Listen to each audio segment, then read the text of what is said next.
구독, 알림 설정까지 부탁드립니다. 오늘도 우리 사는 이야기 찾아주셔서 감사합니다. 사연자분이 보내주신 이야기 시작해볼게요. 안녕하세요. 저는 30대 중반의 전업주부입니다. 저와 저희 신랑은 같은 회사에서 근무를 했고요. 말수가 없던 신랑과는 정말 우연한 계기로 친해지게 되었습니다. 그날은 비가 많이 오던 날이라 우산도 없이 신랑이 회사 밖으로 나가지 못하고 있더라고요. 그래서 제가 차로 신랑의 집 근처까지 태워다 준 적이 있었는데 그날 차에서 나오는 노래에 관련된 이야기를 하면서 친해졌어요.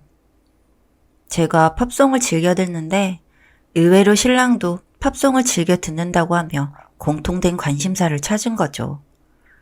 신랑과 저는 그날 이후로 급속도로 친해졌고 회사 밖에서 따로 만남을 갖는 사이로 발전하게 되었습니다.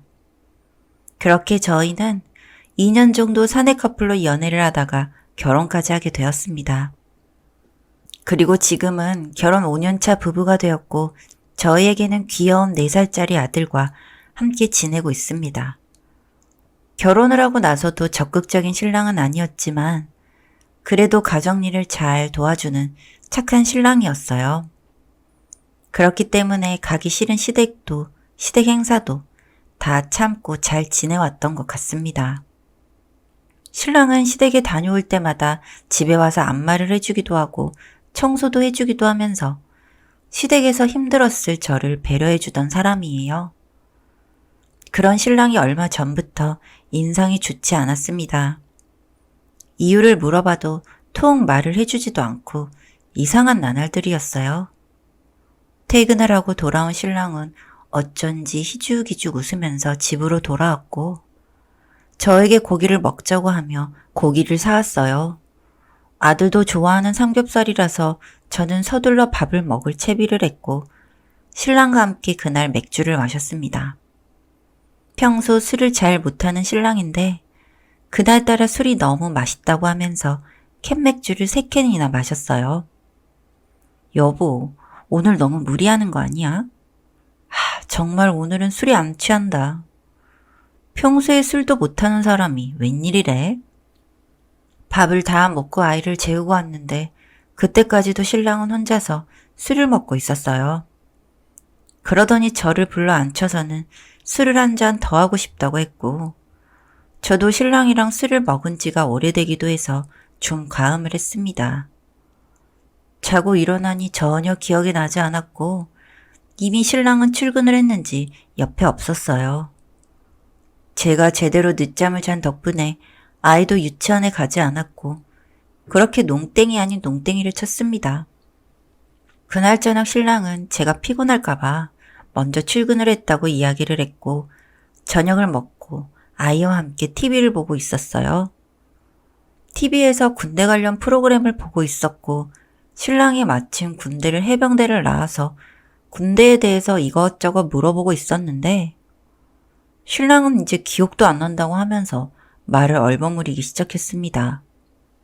분명 군대 부심이 있던 사람이라 했던 이야기를 몇 번이나 할 정도로 군대 이야기를 좋아하는데 모르는 척 하길래 이제 철이 들었나 하는 생각을 했어요. 그리고 나서 며칠 뒤 비가 오던 날 저는 우산을 입고 간 신랑을 데리러 아이와 함께 차를 타고 나갔습니다. 신랑이 차를 타고 비 오는 날 꽉 막힌 퇴근길을 가고 있으니 어쩐지 갑자기 신랑과 연애할 시절 생각이 많이 났어요. 그래서 휴대폰으로 연애할 때 자주 듣던 노래를 틀었는데 옆에 있던 신랑이 휴대폰을 획 하고 뺐더니 노래를 넘겨버렸습니다. 왜 그래? 당신 그 노래 좋아하잖아. 오늘은 안 듣고 싶어.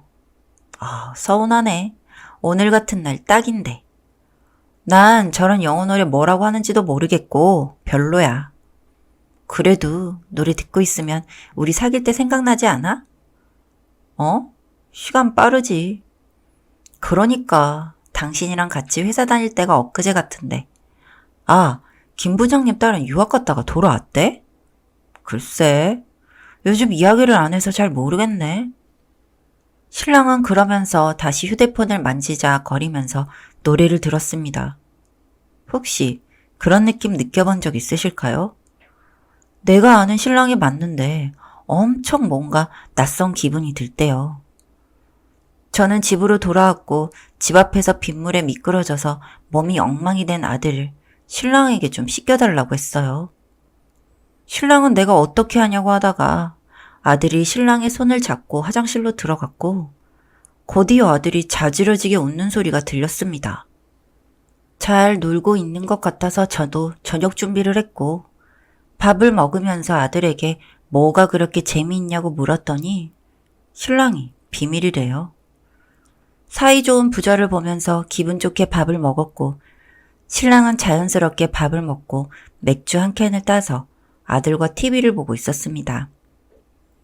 그러면서 아이가 일찍 자러 가자 갑자기 제 몸을 만지기 시작했고 제가 방으로 들어가자고 하니 갑자기 피곤하대요.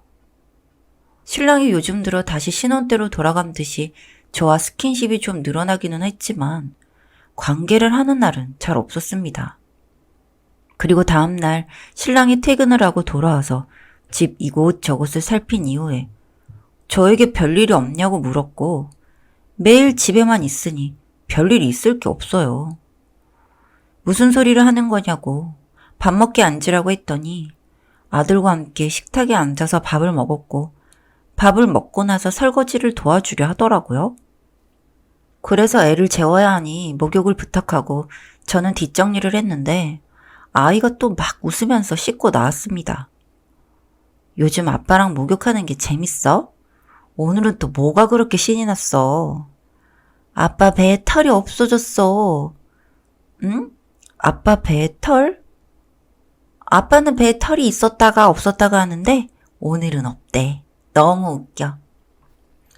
그게 무슨 말인지 한참을 이해를 못하고 있다가 신랑의 윗옷을 올렸더니 역시나 배에 털이 없었습니다.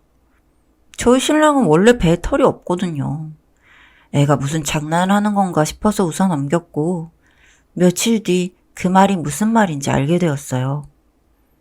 며칠 뒤 신랑과 저녁에 맥주를 마시며 TV를 보다가 아무 생각 없이 배에 손을 넣었는데 거칠한 털이 만져졌습니다.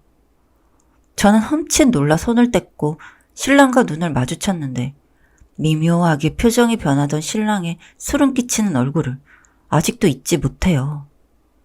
당신 아니지? 누구세요? 하하, 반가워요, 형수님. 네? 그 남자는 어디론가 전화를 걸었고 이내 집 밖으로 나가버렸습니다. 그리고 다시 돌아온 신랑은 좀 전에 그 남자와 다른 옷을 입고 있었고 제 앞에서 무릎을 꿇고 울며 이야기를 하더군요. 자기 쌍둥이 동생이래요. 예전에 20살 초반에 사고로 어떤 사람을 죽게 만들었는데 그때 신랑은 공부도 잘했었고 미래가 창창했고 쌍둥이 동생은 고등학교를 자퇴하고 알바를 하며 지내고 있었다고 합니다.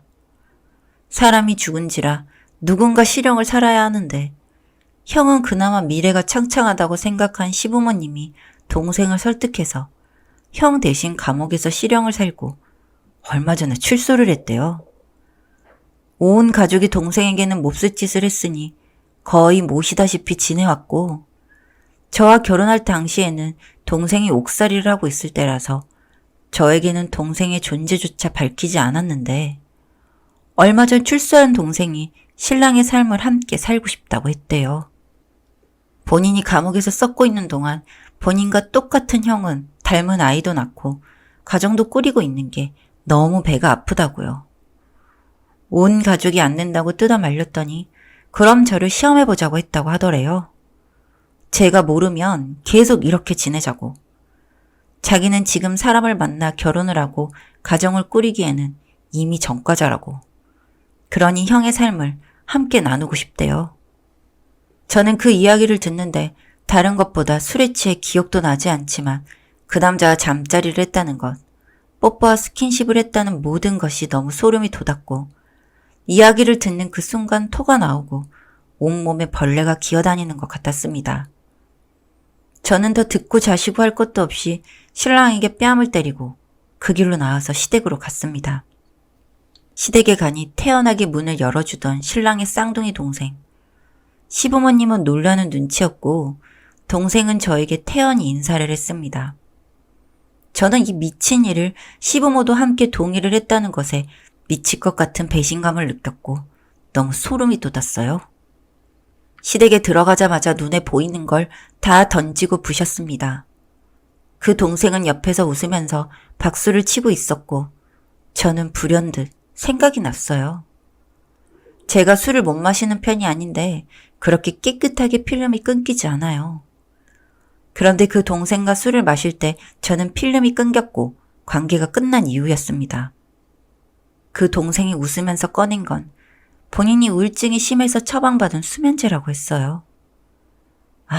그 웃음을 본 순간 제 결혼 생활은 여기서 끝이라고 생각을 했고 저는 그 미친놈을 향해서 침을 뱉고 뒤돌아 나왔습니다. 신랑은 여전히 울면서 절 기다리고 있었고 저는 자고 있는 아이를 안아들고 친정집으로 갔습니다. 이혼 소송이 진행되는 동안 수도 없이 신랑은 저에게 전화와 문자를 보내왔고 저는 그 어떤 말도 다 핑계라는 걸 알고 있어요.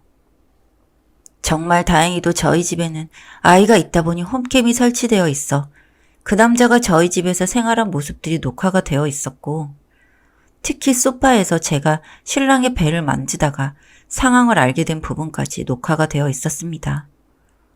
저는 양육비와 위자료 그리고 정신적 손해배상까지 다 받아낸 상태입니다. 정신적으로 너무 큰 충격을 받아서 당분간 아이를 데리고 호주에 있는 친척집에 갈 예정이에요. 내일이면 이 나라를 떠나 새로운 곳에서 생활을 시작하게 되는데 다시 돌아올 때는 이 더러운 기억들이 다 사라졌으면 좋겠습니다. 사연은 여기까지였고요. 우리 사는 이야기 시청해주셔서 감사합니다.